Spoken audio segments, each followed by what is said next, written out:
mulesoft.com. We can just normally Google it like Anypoint Studio downloads. You will be directed to the site and choose your operating system as Windows if you're Windows. This tutorial is all about how to install the Mule into Windows and launch the application. So as per my configuration, I just selected and downloaded it. So I have the application downloaded and you can unzip it.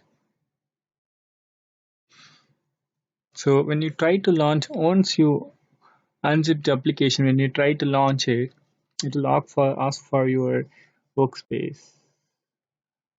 Just click launch and you will be getting this error. So what you have to do here is you just go to the AnypointStudio.ini file, click edit with notepad. So the key thing here is we need to refer the Java w.exe. So what I have to do is I have these two lines which that needs to be added to this. Okay, so if you take the line fifth line, I just adding this. This is our two lines VM, and you have to refer to the java w.exe file. So once you are done that, save the file.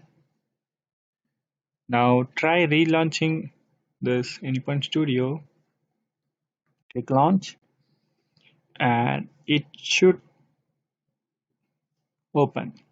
Alright, yeah. So this is how you launch the application. I think this is a basic error everyone will be facing while installing the Mule 4, because in Mule 3 application we don't have this problem while launching it. Sometimes we have the problem in the space, so we need to configure these terms of space and these three parameters based upon your machine capacity and how much space does this application needs to use in your VM. So once you launch the